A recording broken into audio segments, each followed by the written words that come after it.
Kia ora, I'm David Chaston with 90 at 9, brought to you by interest.co.nz. This week, get everything you need to know in 90 seconds at 9 o'clock with news that global economic recovery is coming with developing nations ignoring the opportunity to restrain their greenhouse gas emissions.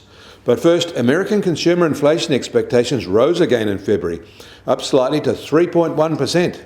Expectations for petrol price increases rose sharply, up to 9.6% from 6.2% in January. Expectations for rent were also very high at 9%, up from 6.4% a month ago. Expectations for earnings growth, however, is much lower at 2.4%. US households are signalling they expect income pressure is ahead of them. And in Canada, they also have a very hot housing market there, fueled by vast QE cheap money and spurring comparisons to earlier bubbles. And because those earlier events eventually turned bad, there are calls for cooling measures to let their markets down more gently this time.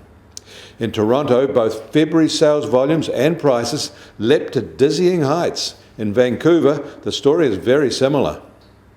And the IEA is noting that there has been a strong rebound in carbon dioxide emissions in 2021 after nearly a 6% fall in 2020. Global emissions plunged by almost 2 billion tonnes in 2020, the largest absolute decline in history. Most of this, around 1 billion tonnes, which is more than the annual emissions of Japan, was due to lower use of oil for road transport and aviation.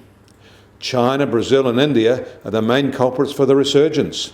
The US is the main large economy, still reducing its greenhouse gas pollution.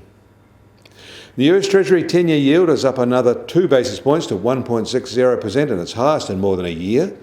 The price of gold starts today down another $20 from yesterday, and just on $1,680 an ounce. There seems to be one-way traffic for gold these days. And oil prices have settled back overnight to $65 a barrel in the US, while the international price is just on $68 a barrel. They spiked to over $70 a barrel yesterday on the apparent attack on a key Saudi crude oil terminal, but the impact has been minimal on the facility and the threat is diffused for now. And the Kiwi dollar opens today at 71.4 US cents and a small slip overnight. Against the Australian dollar, we're unchanged at 93.2 Australian cents, and against the euro, we're at 60.3 euro cents. That means our trade-weighted index is 73.7 and only marginally lower overnight. Kia ora, I'm David Chaston. That was 90 at 9, brought to you by interest.co.nz.